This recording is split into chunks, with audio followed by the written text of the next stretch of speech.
Hello everyone, my name is Ajasanto Abreman and I'm in a team with Jean Baptiste and Geoffrey Monaneza. And our topic for our deep learning final project is age prediction from speech. So, what's the importance of this problem?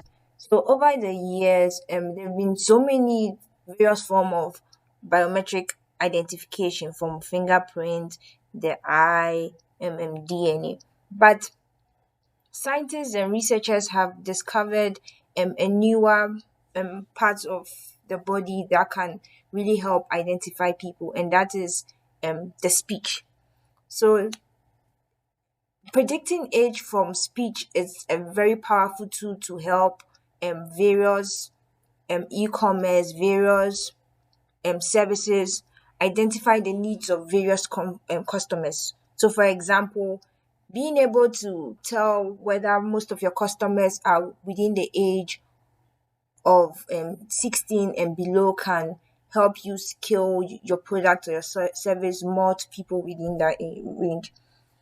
So, for this project, we had a variety of data. We had image data, we had facial data, and we had mixer data of over 500 gigabytes. However, none of these data had any form of labels. So we had to derive labels from each of the data sets. So the timid data was the only data that gave us easy access to identifying labels because data came with a PDF documentation that gave us a lot of information about the various speakers. However, on the other hand, the mixer data also gave us a PDF information, but had a lot of noise, so we went for the timid data. But we went for the timid data. So our baseline model was based on LSTMs. Why LSTMs? So from various research models from various literature reviews realized that LSTM or RNNs are ways of storing memory over a long period of time. However, RNN has a problem of diminishing gradient. Therefore, LSTM solves that problem. Therefore, the model we used was the LSTM architecture. So we had an undirected two-layer LSTM, which we passed through a linear label. And the proposed loss for the model, for the baseline model, was 6.0. So they use a mean squared error loss. So what did we do differently?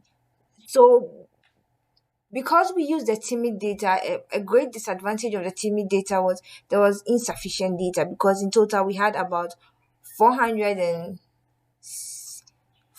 610 trained data, and that was so little. So our model was predicting from a range of from the age range 25 to 26.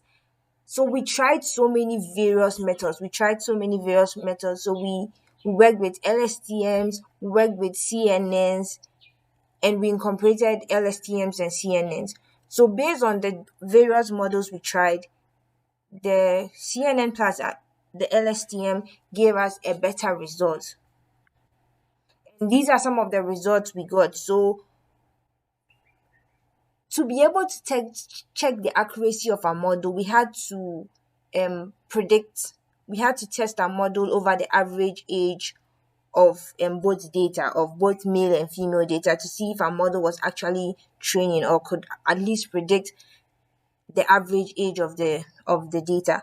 However, our model was poorly performing, so it gave us very large errors. So we have a mean squared error of about 5.85 for the male, and mean absolute error of about 5.85, and mean square error of over 92.42.